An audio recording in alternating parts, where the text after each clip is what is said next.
Hello and welcome to the Into the Dark podcast. I'm your host, Brad Heath. As always, we've got a great show tonight. Will Livingston, artist, is with us here in the studio. Before we jump into Will, let's say thank you to tonight's sponsor. It's not Mad Magazine, if you can see it sitting over there, but it is Brat Legacy Films. Their film, Brat Ambition, is set to release January 2024. Great story about our nation's military dependence and what it's like to go from being a dependent, living on base, and then all of a sudden you turn 23, you got to turn in your ID card, and you're kind of on your own. So it's a great story, and we're looking forward to seeing that. Kim McKay is the director. She's also an author. You can find her books online, and you can go to bratlegacyfilms.com and check out there's a trailer on there, and you can see all of the members. I know Bo Bice has been filmed. George Teague, who played for the Dallas Cowboys, is in it. There's several other people that you'll know and recognize. So bratlegacyfilms.com. All right, man, I've been waiting on this one for a while. I mean, you're busy. I've been busy, but it's so cool to have you in studio, Will. Thanks for being here. Yeah, no problem. I appreciate it. I first came across your work, and for those of you that don't know, Will is what I would call, you're not a traditional artist. You're not really putting paint on canvas, but this is some incredible work, and we're going to dive into the book and everything that you've done. But I tell you what, man, how would you describe your form of art? So I actually do put a lot of paint on canvas. Do you really? I do. And a lot of those poster designs that you're flipping through at the moment are just recreations of paintings that I've done. A lot of them are. But a lot of what I do is, I'm just as much of a graphic designer as I am a painter. So those just bleed in and out of both worlds for sure. One of the things that I think drew me to your work is that there are a lot of things in here that I can identify with. I think a lot of times when we look at art, whether it's in a museum or it's online or whatever, if there's no connection to it, it's a little tough to fall in love with it, I think. You can appreciate it for its beauty and for the work that goes into it, but your stuff is, I think, it's like modern day iconic because you're taking people who, we're all familiar with and we're familiar with their work, and you're really kind of putting your own spin to it. I agree. As far as that particular project goes, it's very personal in so many ways. As far as just the art and like I said, a lot of it's done from my personal work. The bands were always picked usually for one of two reasons. Either there was somebody I loved, or they were one of the people who were working as a member of my street team, somebody that they were already going to see, and they would contact me and say, "Hey, I'm going to this show anyway. Yeah. You want to do posters? I'm already driving that way." Right. So I would jump on them, because I wanted to jump at every chance to just keep pushing that project forward and to keep getting that message out. You said your street team, and they actually would. So the Dwight Yoakam one's a good street team story, I think.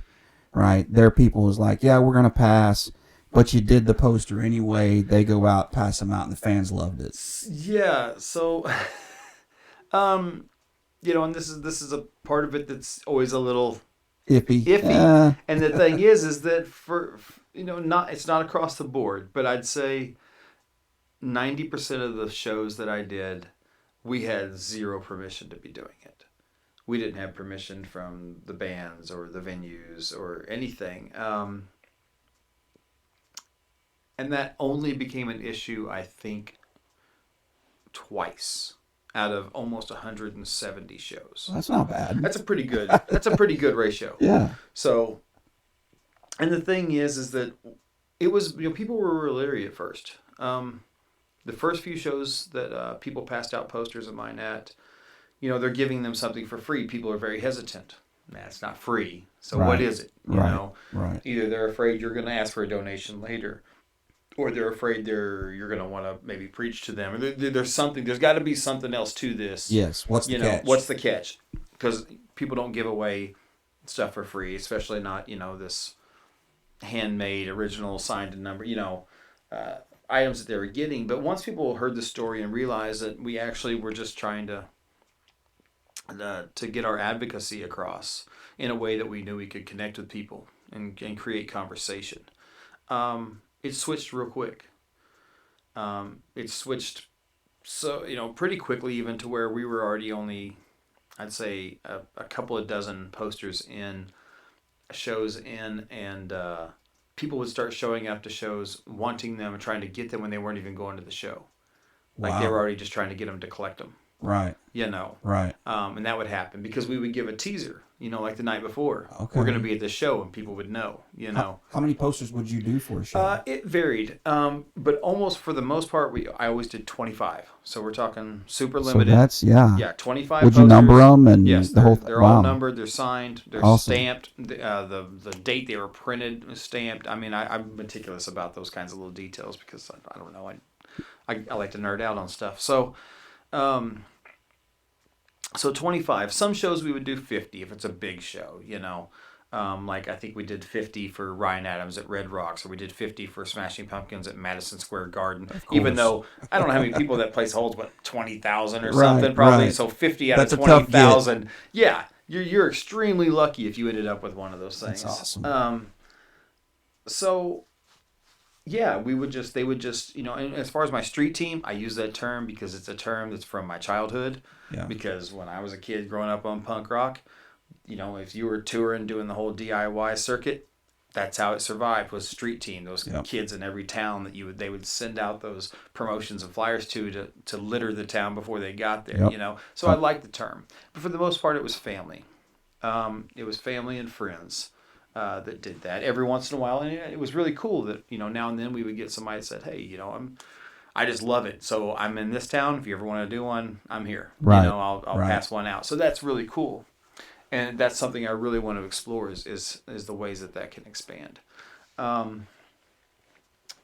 So yeah, people would get them passed out before they went into the show. For the most part, my folks or whoever would show up, an hour in advance and catch people in the ticket line when they had a chance to actually talk, a chance to engage, Right. Once, and out of those first few times too, we probably had a few merch guys that come out and like, "What you doing?" Right. Right. You trying to sell our stuff, and once they realized, okay, you're giving it away, I can't really argue much. You're not taking anything away from our sales, and at the end of the day, I'm really just hooking up your fans. Yeah. Right. On my dime. Right. And I don't care, and it got to the point where we just didn't have problems. The venues started loving it because the fans were loving it. Yes. So a lot of the venues like Canes or Brady, or it's not Brady anymore. Shrine, places like I'm trying to remember the ones that were really big about it, like Jones Assembly, Tower, Criterion. They just wanted to call. Give us a call like 3 or 4 days in advance. That way we can call the band and say, "Don't freak out. These people are going to be out front doing this. They're not, not trying to hurt your sales. Right. They just want to do this." And we really didn't have a problem.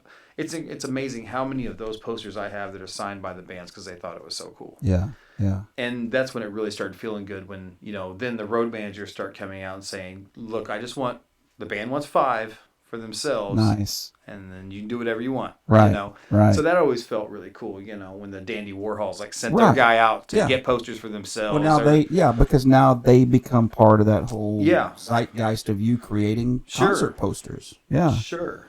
Did it take long for a band or someone to reach out to you and say, "Hey, if you're interested, I'd love to have a poster done"? Yeah, so the first people that really locked into it with us was Unit D, which was a venue in Tulsa that was actually a storage unit called Unit D. They've been doing shows there for like 30 years or something, probably. I think they just got killed through COVID or leases or something, but it's gone now.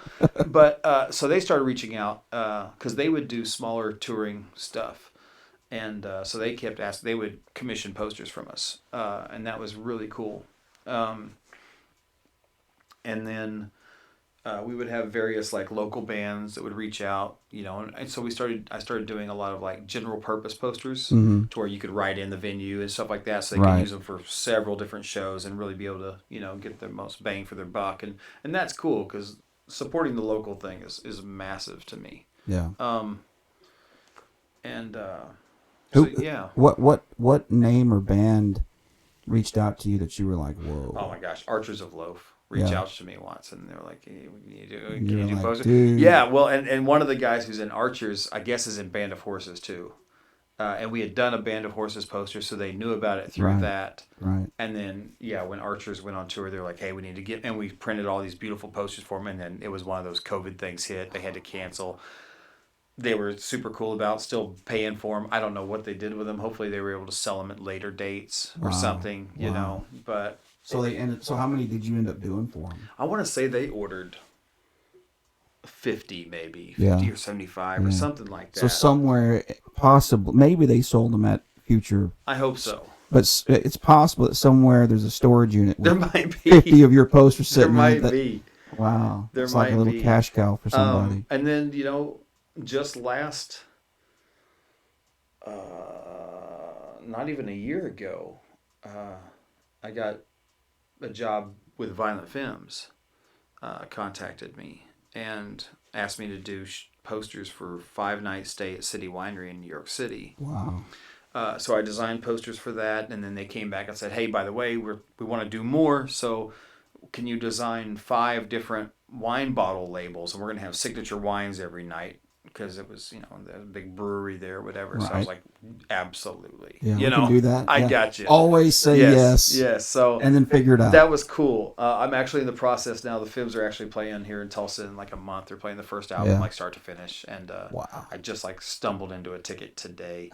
And I'm hoping I can get a hold of them. I would love to do some more work for them here. Yeah, I mean, so Tulsa's become kind of a stop. You know, it was kind of hit and miss for years. I mean, I feel like, especially in that scene, you know, you could get somebody big, and it seemed like maybe like a big artist would come in 2-3 times a year. Yeah. But Kane's Ballroom is iconic. I mean, everybody knows Kane's. I've been to more shows there than I can, count. Right. But and there's other smaller venues that are great. I saw the Dead Boys at Shrine. I'm just finding them, really. Yeah, that was great. Cheetah Chrome on stage, the whole thing. Recently? Yes. Really? What was that, February? Oh my gosh. And I actually, so it's kind of funny.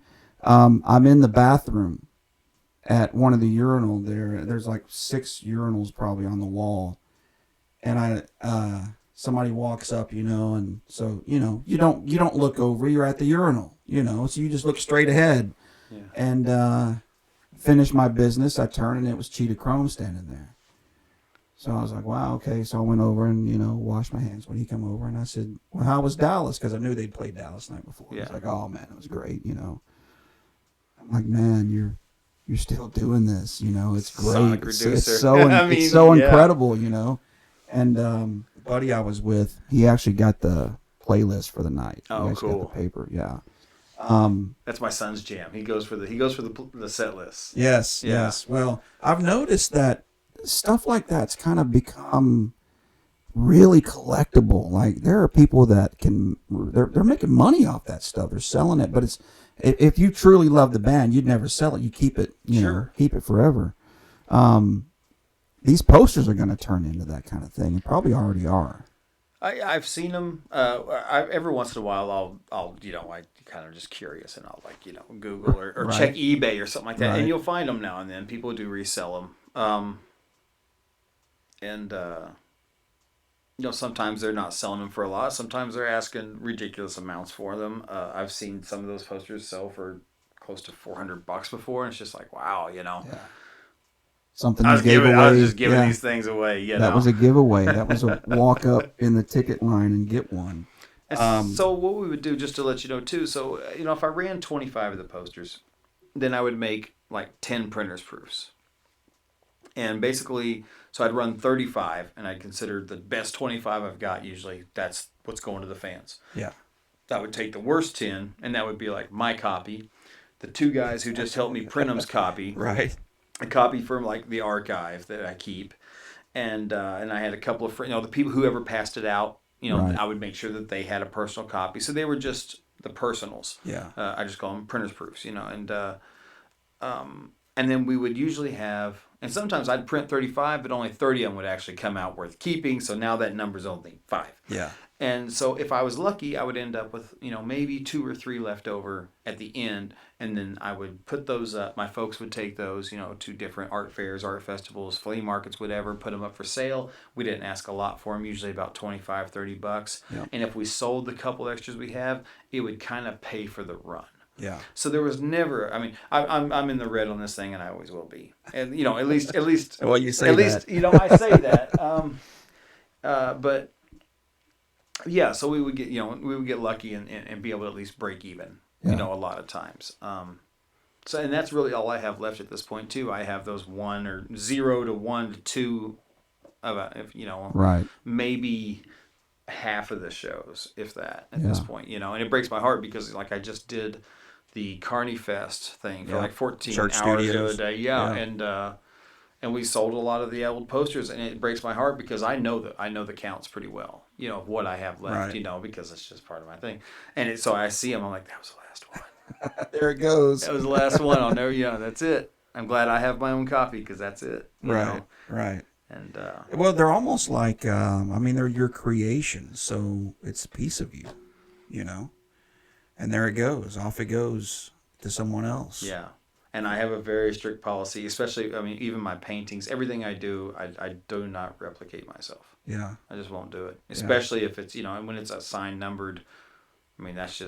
That's a real cruddy thing to do, is to say there's 25 of these, and then after you buy one, I'm going to go print some more. Right. I'm gonna make my own run. Yeah. So I'm very, But see, that's very stubborn about that. I think that's part of the appeal, is knowing, that this is a rare thing. Like, you're getting a piece of something. Obviously, the fan loves the music, and they might be a collector of that band, or have a shirt, or have a poster, whatever.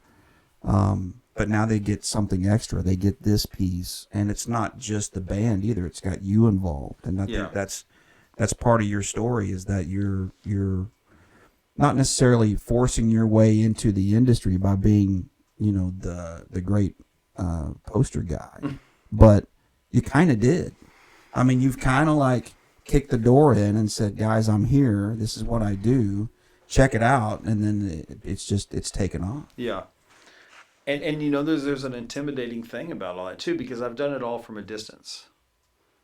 Yeah, we haven't talked about where a lot of this has been done from. No, and so we can go into all that. That's fine. I think when people hear, oh, you're printing concert posters, we've worked in print shops. I know people who work in print shops now. Nothing like you were working in. No. That's one thing that I really will let people know when they're interested or looking at one of the posters to buy or something, and stress a little bit that these are made under the craziest of conditions, right, with the least amount of resources and imaginable, and the absolute wrong elements to be working in, and all kinds of stuff. And that led to a very long learning process of even how to create them. So all of the posters up till now, because I haven't done any yet since, every one of these posters have been created, designed, hand screen printed in prison. Thus the name Live from the Cell Block. Yeah. Yeah. So I have just been released. I'm only been out now for exactly like 3.5 months after almost 13 years. And actually, I spent 1.5 years before I even went in at a rehab. I went through the rehab facility and then just basically just told them, was like, you got to figure it out because I'm not leaving. I'm just staying here. So they gave me a job, as a night manager and a weekend cook because I was like, I'm not leaving. Right. I got problems, and I did have a very bad drinking problem, and unfortunately the terrible decisions that I made in my drinking led to another man's death, with my negligence, and that's something I've got to live with and for the rest of my life, and so do his family and everyone that they know, and my family and everyone that they know, and that's a really tough part of that experience, is that it's not just that I go in and do time and pay for the mistake that I made, but everyone I know and everyone they know does it too. They do that time too. Right. And that's a rough deal. Absolutely. So, I learned really quick while inside that I wasn't going to do time like normal people. A lot of people just throw their hands up and like, my life's over, and a lot of people just lay in the bunk for literally and just watch TV for like 18 hours a day. Aaron, you want to go turn that off for me? I mean, look, we're going to keep this in because she's interrupting us and she should not be doing that. I don't even, is that like Alexi or something? Yeah. Is it? God, don't say her name. Okay. I don't know. I don't. Grief. Not a technology I'm familiar with. Sorry about that. Please continue if you can remember. So yeah, So you decided to do your time in a different manner. I had to, and there were some other people that did, want to find a reason to get up in the morning and find some purpose. And so I started playing around and just, building things out of wood and just finding various little projects that I could create. One of the first things I did is I started making 7-inch record boxes out of rolled up little pieces of newspaper. Wow. Into these logs and like making these really ornate, hand-painted 7-inch boxes. Because no matter what I do, I end up just doing something that I would want to own. Right. That's kind of, I don't know, maybe everybody does it that way. I want to own one of these, so I'm going to make one of these. Right. So, right. And then, art was something that I've always just kind of dabbled with. I never took it seriously. I never thought that I had any chance of being any good. I never took any art classes in school. I avoided them completely. I had art teachers who wanted to get me in class, and I just said, I'm good because I see what he can do, and he's awesome. Yes. That's not me. Yes. That dude's awesome.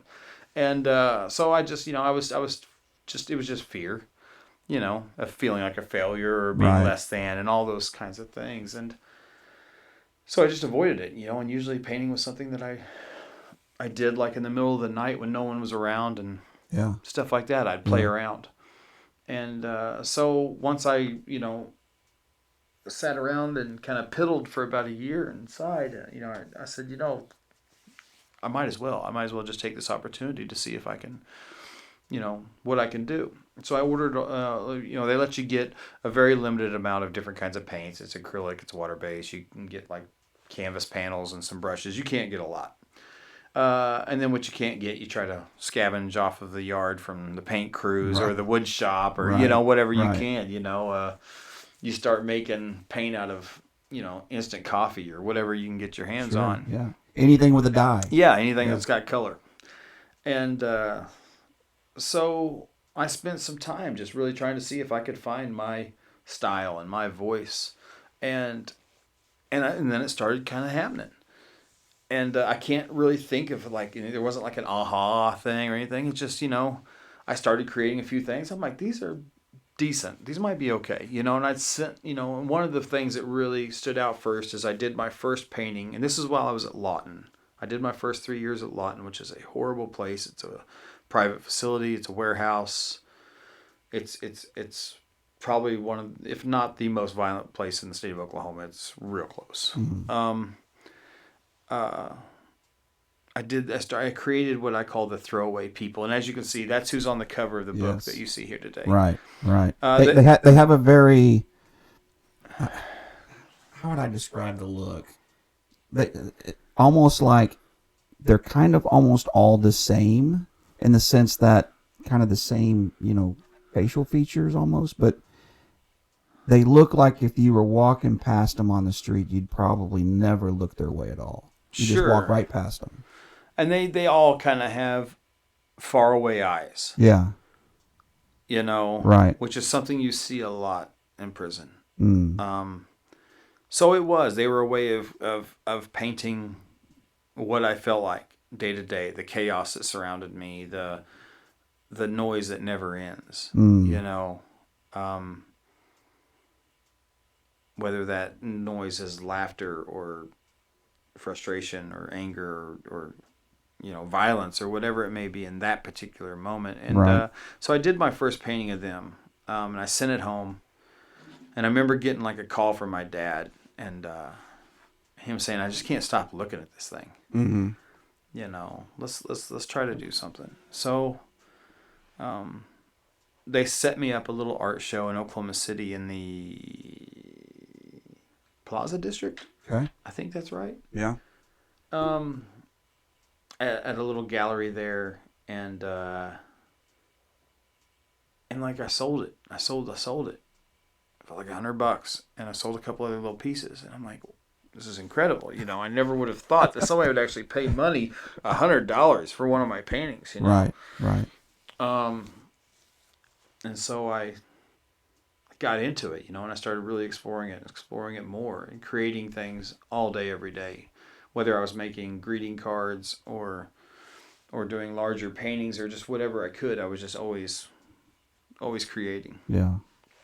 And then after 3 years, I was lucky enough, I got transferred to Joseph Hart Correctional Center. So I basically went from like the worst place in the state of Oklahoma to the best place in the state of Oklahoma. And what's the reason for the transfer, if I can ask? Is it do they just pick people at random and say, okay, we're going to shuffle people around? We had my folks had been making calls for a long time, trying to just get me out of that place because it was just such a rough place. And it finally, after a long, long time of trying, it finally went through. Good. Sometimes they call them like hardship moves. If you're trying to get closer to home, so if you have elderly people trying to come see you, they don't have to drive as far, different things like that. Makes Lawton's sense. a long way from Bartlesville. And I got to say, your parents have, they're fantastic people. You're blessed to have them as parents. I have a heck of a support system. Yeah, I really do. They've been there with me the whole time, and I couldn't have done any of this without them. So thank you both if you hear this. Love you. But you get transferred. I get transferred, and it's a night and day situation. So now I'm at a place where you can order more things. There's a little more freedom. This place actually has programs. They're fostering, giving people something to do, whether it's even if it's just a job. Is this another private facility? No, this is a state facility. Okay. And I ended up being there for 8 years. Wished I would have stayed longer and finished out there. It just didn't work out that way. They finally forced me to go to a minimum. But I was there for 8 years. And after about a year there, I found a section of the prison that one other guy was just kind of getting a few little time slots in to sit and piddle. He did woodworking, and I'd kind of hang out with him. I'm like, what are you up to, And he was kind of eyeing me like, you're trying to get in on my territory. Right, I know what you're doing, you want my space. And I'm like, well, you use this all the time, And so we ended up becoming friends, and we made it, we made it official. We petitioned. We got some staff sponsors and petitioned the warden at the time to allow us to just permanently take over this section of the prison and create an art guild. And the warden we had at the time was the kind of guy who said, all right, you screw it up, it's all you. I'm coming after you, Right. So just know that, Right. He was one of those give you just enough rope to hang yourself kind of guys. Yeah. And, I knew, I was like, well, I'm not going to do anything stupid. You going to do anything stupid, Mike? He's like, no. I'm like, well, let's do it, Yeah. So we did, and the whole point of creating the room was to get a group of people in there to do all different types of artwork and creations for the purpose of raising money for nonprofits, charitable organizations, stuff like that. Right. A lot of stuff we would send out, sell, the money would go to organizations. A lot of times we were just donating to like silent auctions or their annual gala or whatever and stuff like that. And then they could find a way to sell them and raise money. And some of those organizations were bigger organizations and some of them were smaller, you know. And where it's cool to do stuff for bigger places like Special Olympics and things like that, it's really cool. It's also really even a lot cooler to do something for the smaller place where you're actually helping them keep the lights on. Right. You know? Yeah. I love that. That's a big deal. Yeah. Yeah. So the small ones are even cooler. So we did stuff from, you know, cancer research to breast cancer awareness to, like I said, Special Olympics. We did some stuff with Hire the Handicap kind of an organization. I can't remember the name of it now. And so there were all kinds of them to reentry programs for guys getting out and stuff like that too. So since we were doing good, and we had kind of proved ourselves as we're not going to screw up, I convinced the facility to let me get in some screen printing stuff. So they allowed me to order some screens. They allowed me to order, squeegees and like a little lamp and stuff like that to try to burn screens and. Let me even get chemicals that I was surprised they let me get. That's kind of a big ask. It is. It is one. But, you know, I figured, you know, worst thing they tell me is no. They can't eat me. So, sure. But they went for it. You know, it was kind of the same situation. It was, you know, you screw it up. And, you know, they put in like a locked cage so they could control of course a lot of those things, you know, because some of them were metal and some of them were chemicals. So they controlled that. But I was able to do that, and I had no teacher. I had no idea how to do screen printing. I mean, I worked at a couple t-shirt shops when I was a kid, but all I did was like pull the shirt off the pallet and fold it. You know, I didn't actually learn how to do the printing, but you watched. But I watched. You had somewhat of an idea. I did. I didn't understand everything to it, and so at that point, I'm trying to create screens and do this prep work of just getting it ready to even do anything with. In weird conditions, you know, it's Oklahoma and it's humid, and I don't have a dark place to work, and I can't, you know, everything was just against me. Right. Of trying to figure out this process, and I struggled with it for months just to make one thing. Yeah. Just fought it and fought it and fought it and fought it and fought it, and then, you know, just threw money at it, and finally one day, you know, it's like, oh, there it is. That looks good. That looks all right. That looks all right, you know. And then the very next thing I thought was, I've got to make concert posters because I like concert posters and I collect concert posters. So we got to do that. So I started doing a couple posters for like some buddies of mine who have a band still here in Tulsa. And then I came up, you know, I was like, well, I don't want to stop because if I'm just doing stuff for local bands, I'm going to run out of work real quick here. So I was like, you know, I'm gonna turn this into something bigger than me, you know, and so that's why the poster project took off. That's what it was all about. It was an advocacy program against drunk driving. All those posters were passed out to free. They actually went to over 6,000 people received those in less than a 3-year period, in a lot of different cities, and every one of them came with a bio sheet about me, telling you a little bit about my story, what I had been through, what I had caused, and where I was now, and just asking people to please don't drink and drive when you leave the show here tonight. You know. Yep. It's so easy. I mean, I'm very fortunate in that I have a story that I can connect, just like you said earlier, could have been me. Yeah. I get that from almost everybody I talk to. They just look at me like, yeah, that could have been me, and it really can. I mean, it really boils down to things like seconds and inches. Right. You know. But while they're getting material to take home with them, they're getting that message, and I think a lot of times you just need to hear it from somebody else. Like, hey, when you leave tonight, if you need to call somebody, call somebody. Yeah. Just a quick reminder. You know, just that little moment, that little grain. And now it's so easy. It's super easy. You can call Lyft. You can call Uber. There's absolutely no reason anyone should get behind the wheel. That wasn't the case when this happened to me. Right. There wasn't a taxi service in town. No. There wasn't a Lyft. There wasn't an Uber. And I'm going to be flat out honest with you. I don't know if I'd have called them if there was. Yeah. because I, like most people in the world, what are the odds? What are the odds that that's going to happen to me? Yep. I'm not that guy. Well, you can't be that guy. I was that guy. I've lived with being that guy ever since. Yep. I have also not had a drink since that day. Right. I'm over 14 and a half years sober now. That's awesome. And very proud of that fact. And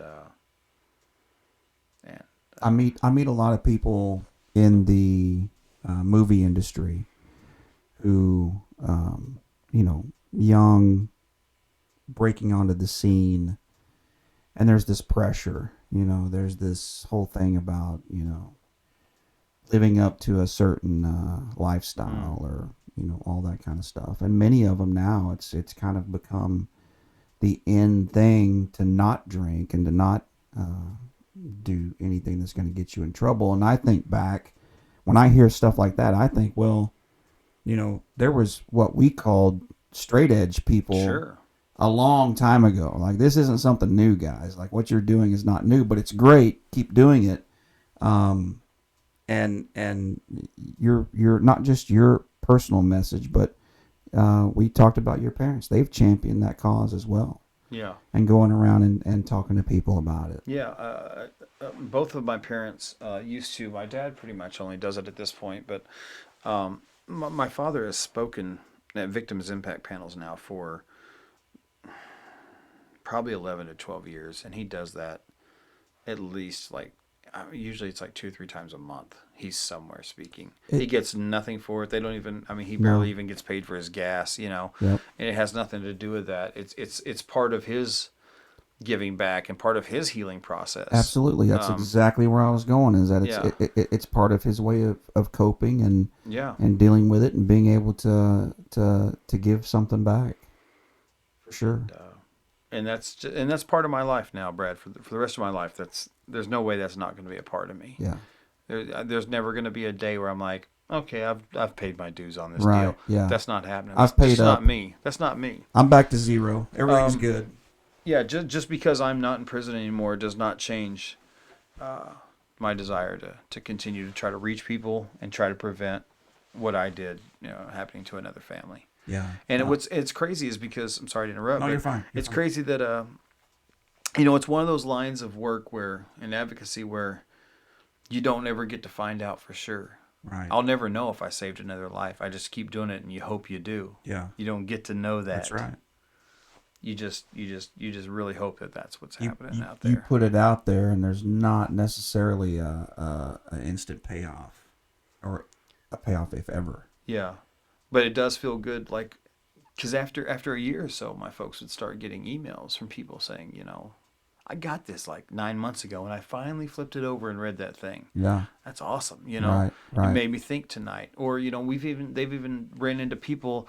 My cousin Katie ran into somebody in Asheville, North Carolina, at a show, who had gotten a poster, and they said, I haven't drank since I got that poster. No kidding. And it's just, and that's the kind of things that make you think maybe it is. It's an impact. Maybe it's happening. Yeah. Maybe I am, actually getting to that close point of maybe saving another family from going through this. And it's part of the reason why I wanted to share your story, because I told you before we went on air, and you've heard it 1,000 times. I could have easily been you. I could have been that guy. It's so refreshing to have someone like yourself who is just as humble as could be, and just says, "Look, here's the message. By the way, I do this little art thing. But here's the message. Please, heed the warning, because I'm living proof." Sure. But you've done more than just movie posters. Sure. I mean, your art. Talk about some of the other stuff that you've done. So what's funny is I said movie poster. Concert posters. I have done a couple of movies. This dang movie. Look, I work in that industry, so I'm always thinking you're gonna have to do a movie poster. I did an Outsiders poster, and I did. Is it in the museum? Is it in the house? No, but my copy's signed by the producer or something, I think. Fredrickson. Yes. Yeah. He was at a showing at the Tower. Oh, that's awesome. And then I did a movie poster for a double feature of a David Lynch night at the Tower. because I'm a huge David Lynch fan. Are you a movie guy? I am absolutely a movie guy. What's your favorite movie? I'm gonna put you on the spot. Oh my gosh, I have on one. The spot. No, I have the answer. I just, some people just roll their eyes when I say it, though. Oh, here we go. My favorite movie is Lost in Translation. Really? Wow, that is a little surprising. I mean, I love, Sofia Coppola, a great director. Right. Of course. Who was also in The Suicide, Outsiders. Yeah. Yeah. So, yeah. No, it's good. It's a good movie. I've got no problem with that. I love that there's not a lot of dialogue. Yeah. Yeah. And the scenes are just shot beautifully. There's just something about it that I've just always really gravitated towards. And, and so a lot of people are like, oh, yeah, I think I even my partner, and she's going to probably be not happy that I said this, but when I told her that, she's like, I think I walked out on it, No. I think I walked out on that film. Have you ever walked out of a movie before? I have one time. I have one time too. Mine was Iron Man. Mine was Dirty Dancing. Oh, okay. And I get heat for this. I bet you do. All the time. I bet you do. But I was young and dumb. I didn't get it. I was just a young, dumb teenager who wanted to go skate instead of watch Dirty Dancing. Yeah. But you walked out of what now? Iron Man. Iron Man. The first Iron Man said, I'm out. Yeah. Can't do it. Couldn't really? Do it. Yeah. Are you not but you're a comic book guy, though. I'm a different kind of comic book guy. Are you the deep dive nerd comic book guy? I am. And just can't take it for what it is on its surface? No, I don't like superhero comics. Really? No, I like slice of life comics. I'm a big Robert Crumb fan. Okay. Harvey Pekar, stuff like that. I love that stuff. I love the guys who just write about. I love Harvey because he'll write a comic book about going to the grocery store and standing in line, getting irritated with the person in front of him, and that's the comic. And there's no ending. It's just and I'm back, and now I'm home. This really sucked. Yeah. Crap day. Or just talking about his job working as a file clerk. It's just like, this is brilliant. So those are the kind of comics. But I sold a lot of superhero comics. Of course, you got to if you're gonna. Of course, that's where the money's at. That's where the customers are. So, yeah, I'm definitely a film guy. So, I do a lot of paintings. I do a lot of, everything. I've been a musician my whole life. I've played in a lot of really bad bands, and I've played in a couple of decent ones. I've never made a cent doing it. Yeah. Well, you spent all your money doing it. Yes, I spent all my money doing it, and what little we made, we drank or whatever. Sure. It was gas money or something like that. Had fun doing it, but yeah, it was never, Did you ever play Nitro? No. Is that a venue here? Used to be. No, most of my back in the 80s. Oh wow, no, most of my. But you're not old enough for that, are you? No, I've played some places in Tulsa. Most of my playing was done in Ohio. I lived there for about 4 years, and played a lot there. Yeah. With a band. And so I've always been a musician. I've always played with somebody, even if it's just in the bedroom or whatever. So almost all of my art is music based in some way. I shouldn't say almost all. I would say over half though of my art is somewhat music based. So I do a lot of musician portraits and stuff like that. And what was nice is that people really liked the musician portraits that I did. It's easy to, it's a great connection point, because I think, like myself, most people, when if they walk in and they see a painting of a musician that they love, it's a reflection of themselves, actually. It's a validation of their taste. Yeah. They see a painting of Tom Waits, they're like, I love Tom Waits. Yeah, that's awesome. Right. It validates that, I respect what they love, Yeah. Because I think I feel the same thing when I see something like that. Yeah, because someone cared enough to do the portrait of the person you like, so that does validate you for what you like, because you look at it and see it and go, oh, someone else likes this. And when you have that moment, you really want to go, well, I kind of have to have it. Yeah, right. Because I'm the guy that was made for. Yeah. Or I'm the person that was made for. Right. I'm the same way. So it was cool that people did like buying a lot of my music portraits, because that would fund the advocacy. So a lot of that was just paid for by my other art, you know. But there's also this whole world of art that I do that has nothing to do with music, and it's just my own stuff, and it's my own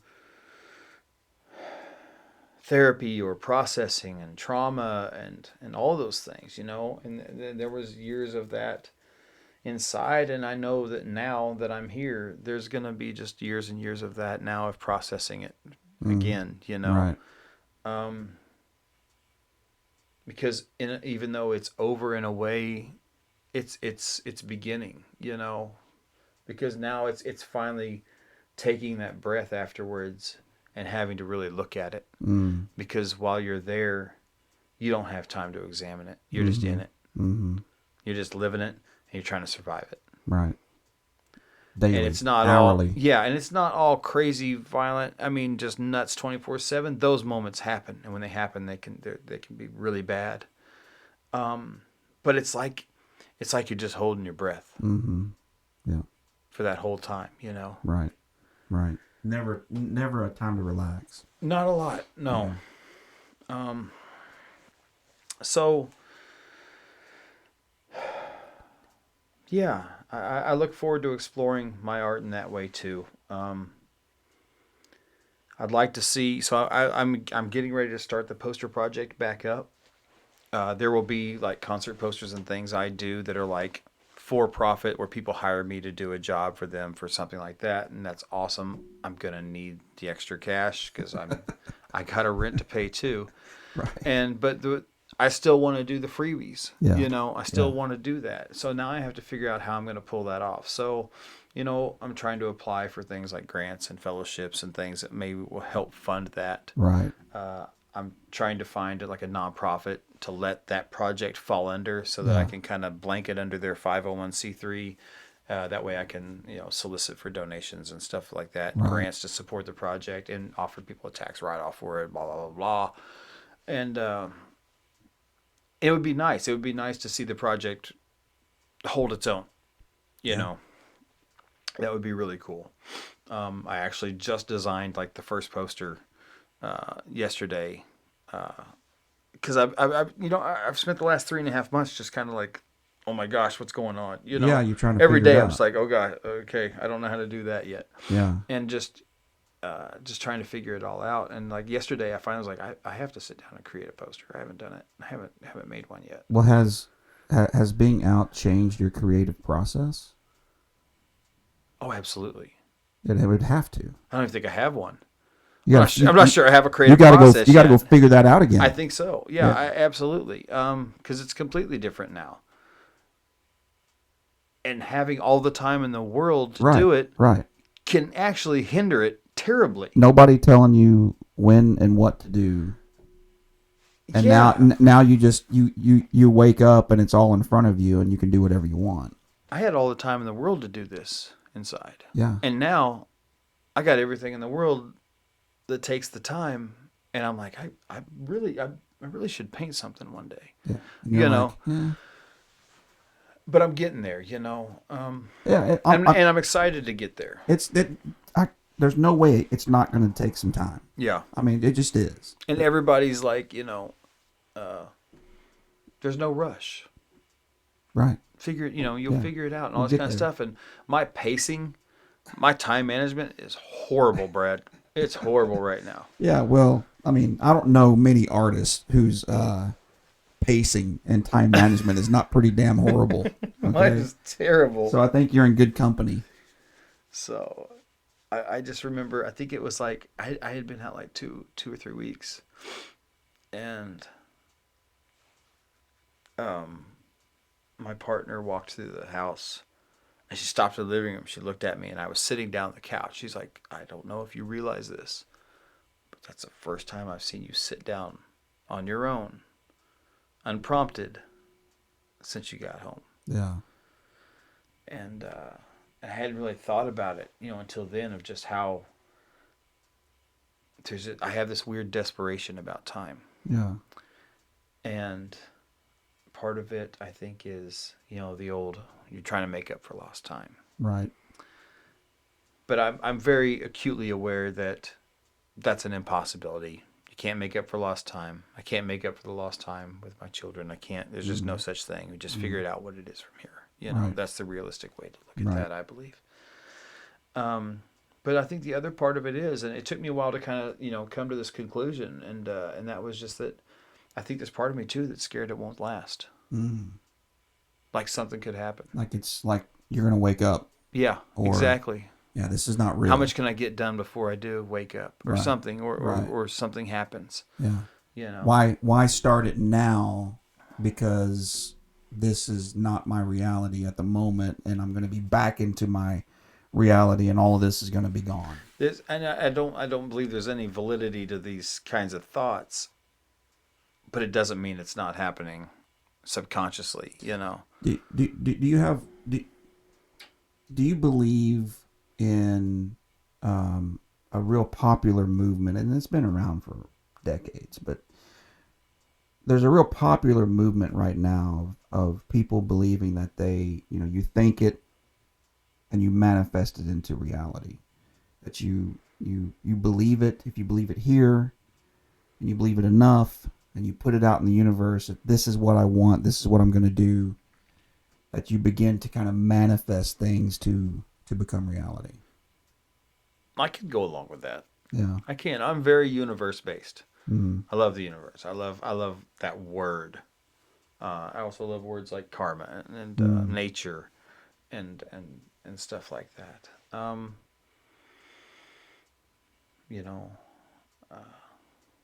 Well, you've definitely put out a lot of karma, Or a lot good of vibes, good or whatever you vibes. want to Yeah, call you them. definitely put that out through your work and through your efforts.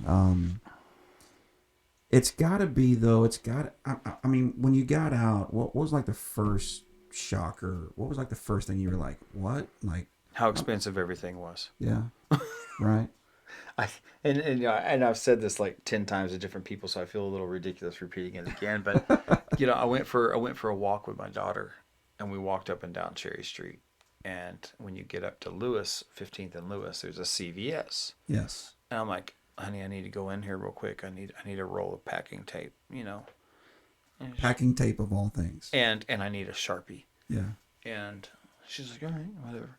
So we walk in, and I go back to the little school supply aisle or whatever that is that they have there, and a one pack of a standard fine tip Sharpie was $3.50.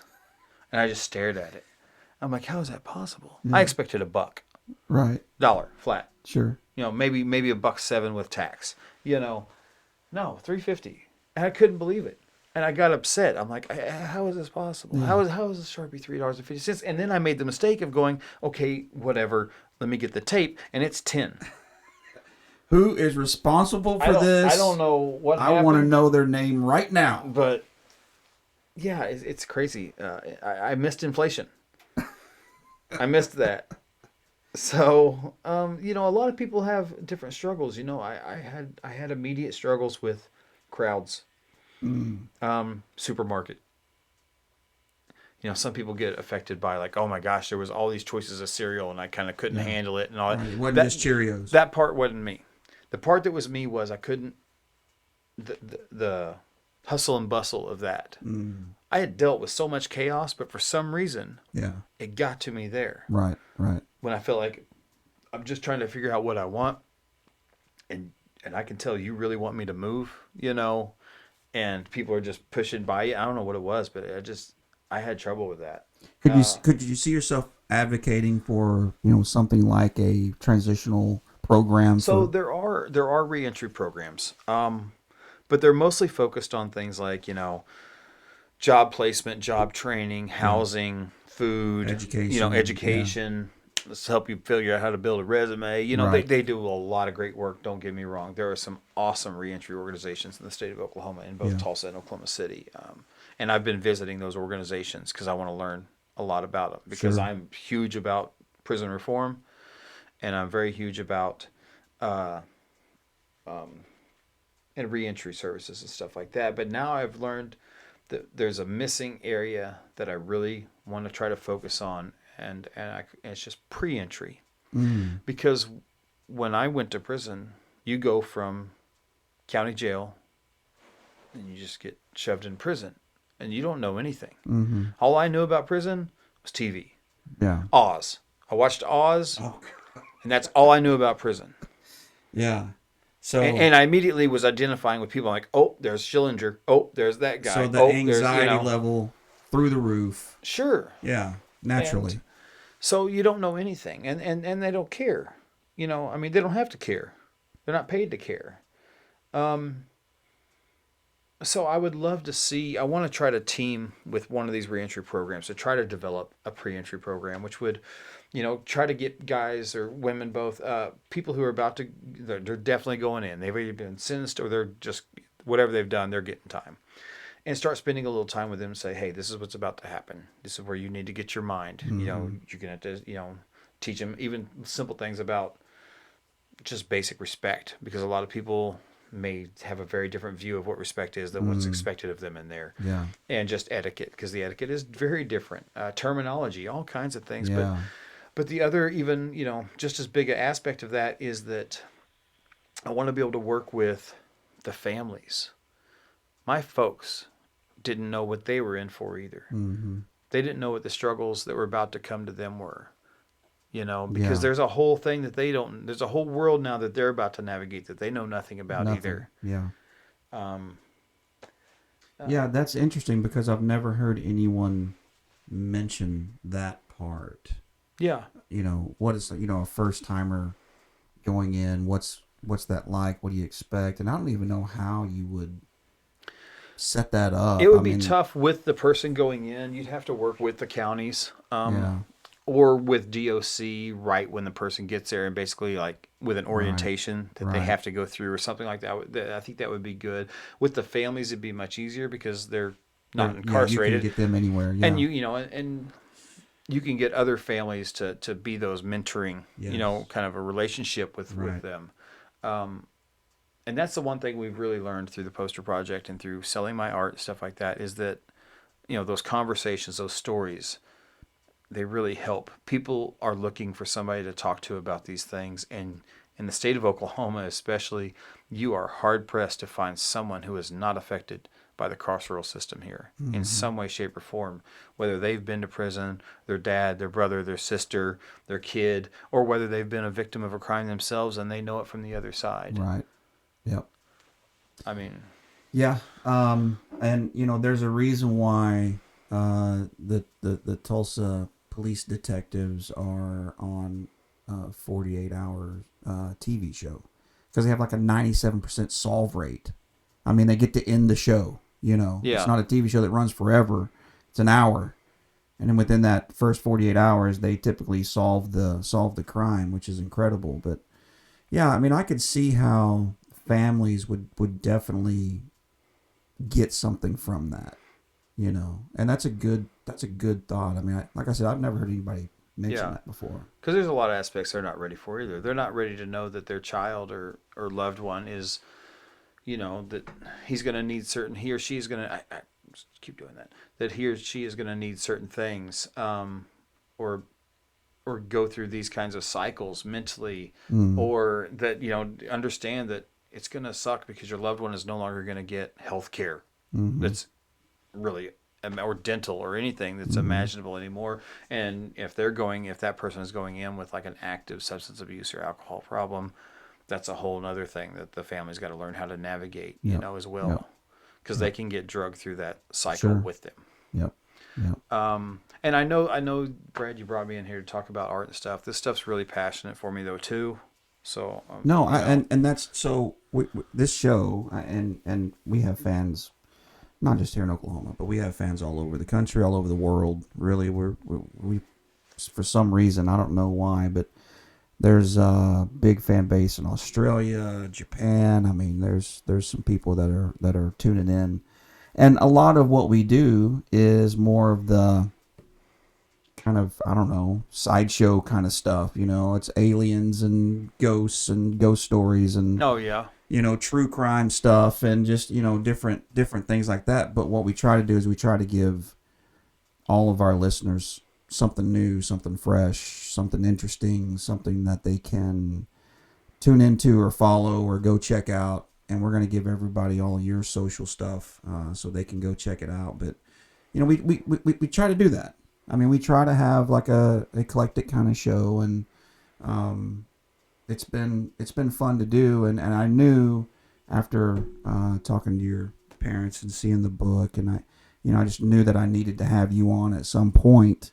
One of the things I wanted to ask you about was, you've had shows not just in Oklahoma. I mean, you've had shows in Maryland and New York, and I mean, what's it been like to go to a museum or go to a place that's having a show when you see your work being displayed? I've walked into a couple places here in Tulsa now and walked in and seen my work on the wall. And it's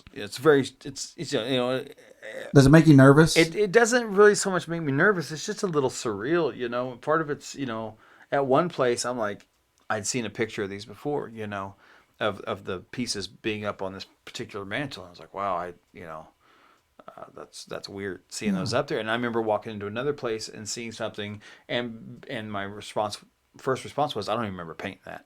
Wow. Because I do a lot of work. I was like, I completely forgot. I mean, it's not like I didn't recognize it was mine. I did immediately. I just had I completely forgot about that piece. Yeah. And I'm sure that that's going to continue to happen as much work as I've sold over the years. Because I've always tried to keep my work affordable. I love the concept of affordable art. I want the guy I want the person who's, making a ton of money to be able to buy it. And I want the guy or person who's working at the gas station to be able to buy it too. Yep. So I'm constantly being told by some, people, I'm underselling myself and stuff like that. And I'm like, yeah, but I just want to, I want to be able to afford stuff, Sure. So I'm keeping it affordable. Sharpies and packing tape. Yeah, yeah. There's Sharpies and packing tape, but so it's weird. So I've been very fortunate. I'm part of the Marking Time traveling tour right now, and have been for a few years now, and that's allowed me to show at the MoMA PS1 in New York City. That exhibit is now reopening at the Schomburg in New York. It just left Brown University. And it's really weird too, is that, they're like flying me up to New York to be there for the opening where one of my pieces is at the Schomburg. And it's just, that's going to be weird because I've never been able to be at something like that. Yeah. And it feels weird being said, okay, we'll pay for you to come up here and stay a couple of nights and you're playing. And I'm like, okay, do I need to do anything when I'm there? And they're like, no, you're just there. I'm like, okay. I'll just be there. And, so you put some art on skateboards, right? Have you done that? Yes. So there was a skateboard company called New Wave Skate, and I'm not sure if they're still functioning. I hope they are because I don't want to be done. But they're in Canada, and we just got contacted through Facebook or Instagram or something. My folks did. The guy said, we were just looking for a designer, stumbled across your work. Perfect. The piece that you see on this cover, this is also on a skateboard. Right. Same one. That's probably the most recognizable piece of mine. It's not from the book. It just seems to be the one people just love. Yeah. It's been used for several different things. My throwaway people seem to be the quick thing that people are like, wow, that's wild. Right. One of my other, the Mud Honey poster in here. Probably I shouldn't spend our time flipping through this. No, go ahead. But there is I haven't marked right some. there. Yeah. Wow. So this Mud Honey poster right Yes. here, the actual piece of art without all the other stuff on it, because this is a painting of mine, was in like the Washington Post magazine for one of their issues. Yeah, Washington Post. And that's cool, and I've been very fortunate in that being able to work with an organization called the Justice Arts Coalition. And I highly recommend anyone listening who's actually, digging this stuff to check that out. I think it's thejusticeartscoalition.org.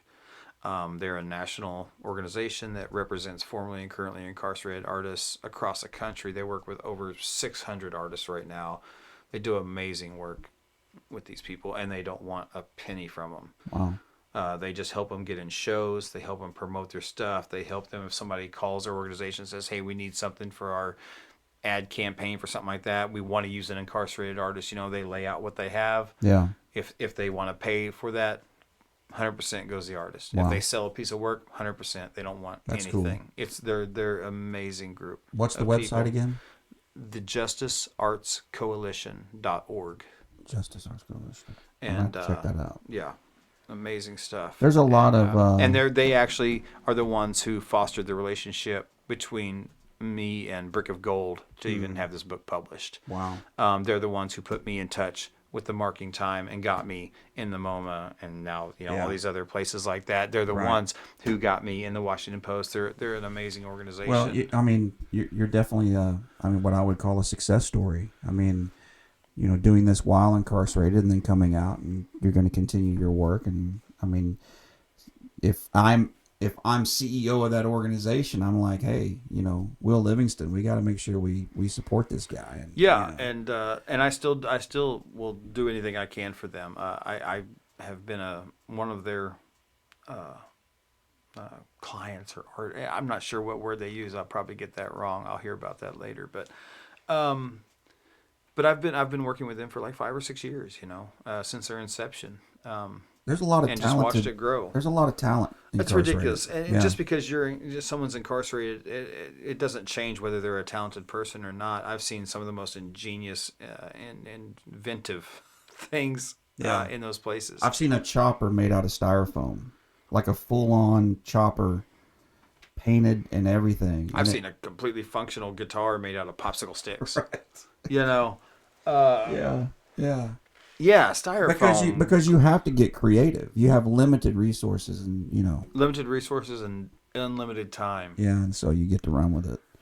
It's crazy, man. I'm trying to think of there were so many things I wanted to touch, but I think we're pushing an hour already, believe it or not.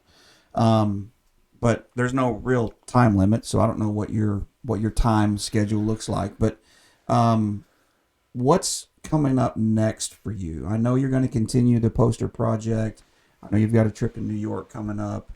How is the rest of 2023 going to play out for you? So I'm just trying to find out how I can operate.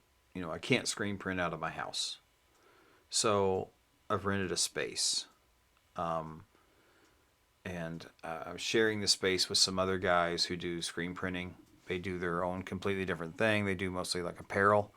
I do paperwork. I do art, I do posters, I do that stuff. And so it's this thing where we can kind of split the building, share our resources and equipment, and split the cost. Yeah. And that's scary for me. Sure. I've given everything away for free up to this point. Right. I don't make money on it. Now I have bills. Yes. And they're not little bills. And so it's like, okay, I'm going to just throw everything I got and my whole savings at this.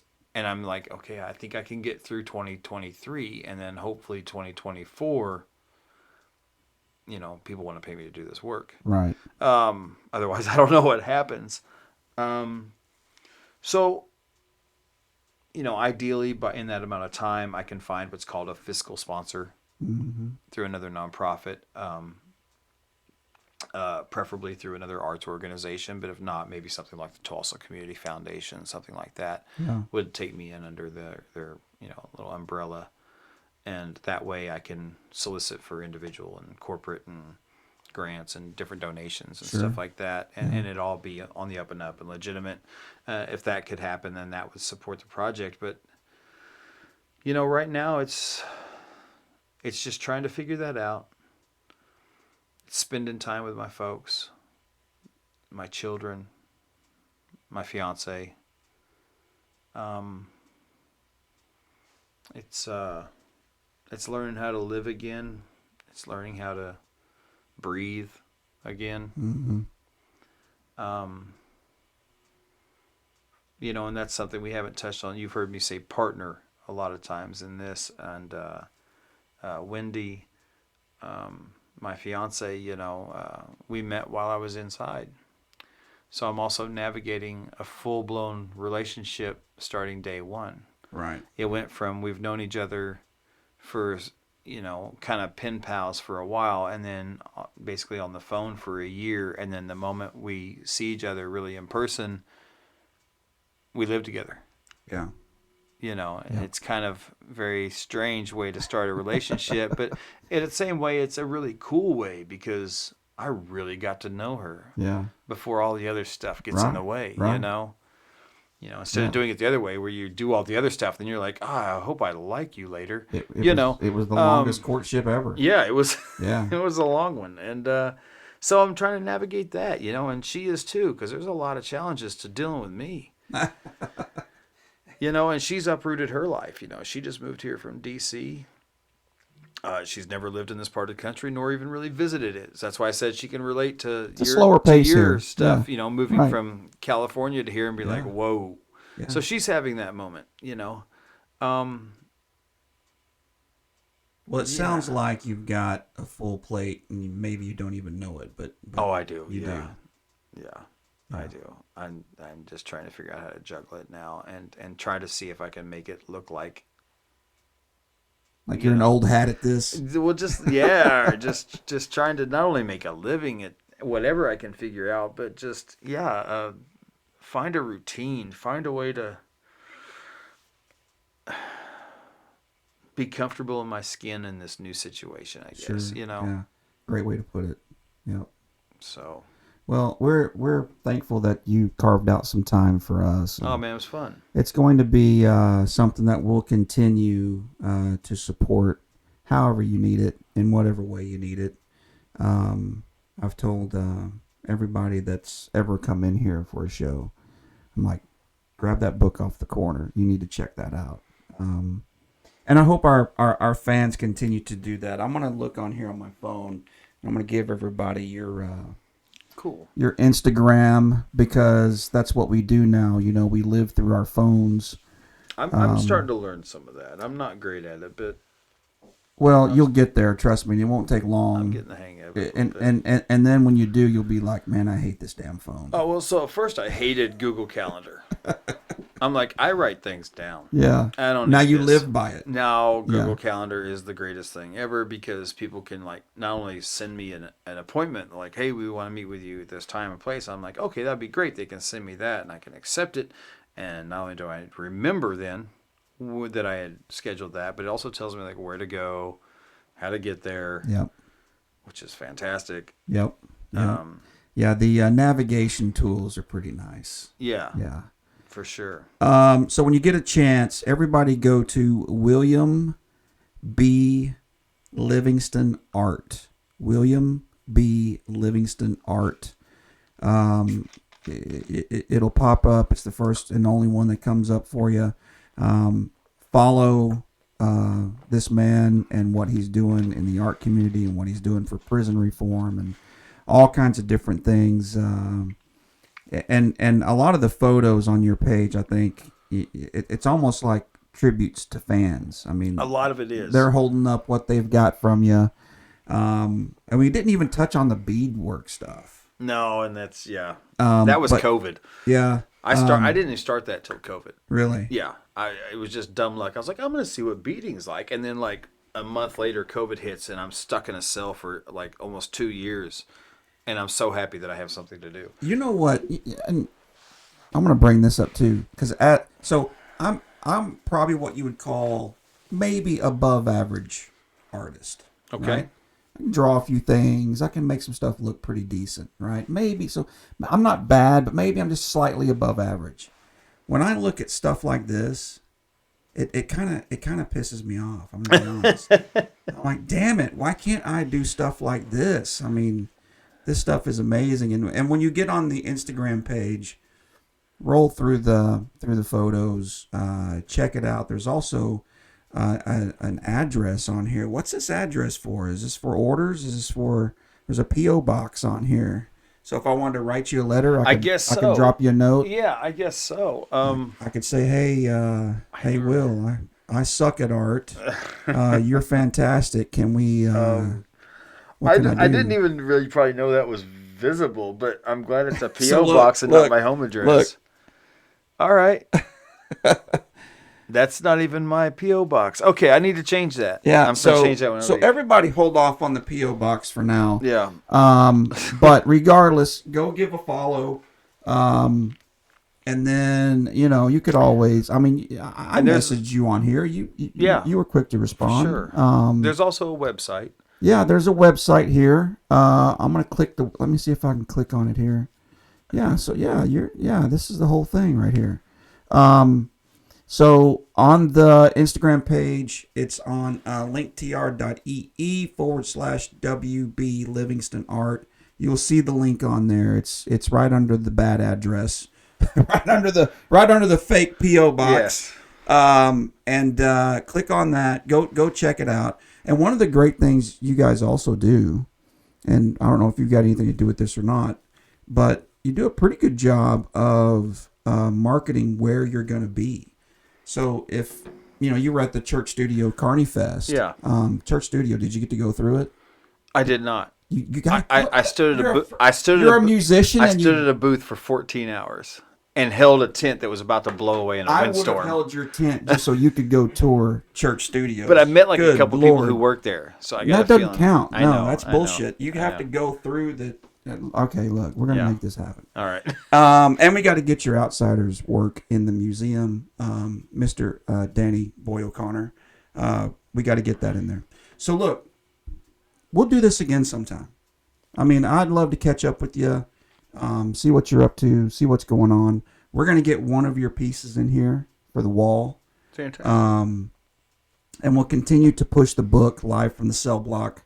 What I love about the book, just so the fans know, is that in the back, we get like a little paragraph on some of the artwork that's in there and what or why, the reasons behind it, what you were thinking. Or a little anecdote from the person who passed it out about something that happened with them, while they were there. It's just and look, I love the book because it's pictures, and I can go through that faster. I don't have to read the whole damn. This is the first book I've finished in 2 years. But yeah, it's got some great paragraphs in the back about the artwork.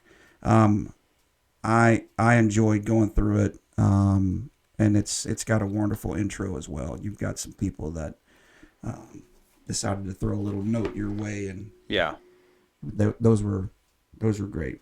So you can't go wrong if you're in Tulsa and you're trying to find one. Boulevard Trash on Harvard, that store, great store.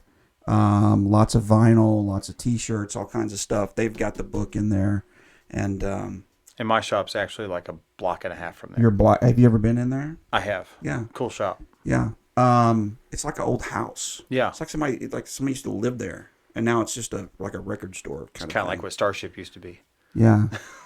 Golly. Have you been to the new Starship? Isn't it? Why switch? I don't. It was no. iconic. They got ran out. They got ran out by like Campus Partners or something. Bought it all up and renovated or something. Progress and inflation. Yeah. It's overrated. All right, look, we're going to get out of here again. Thanks to Will Livingston for coming in. Live from the Cell Block is the book.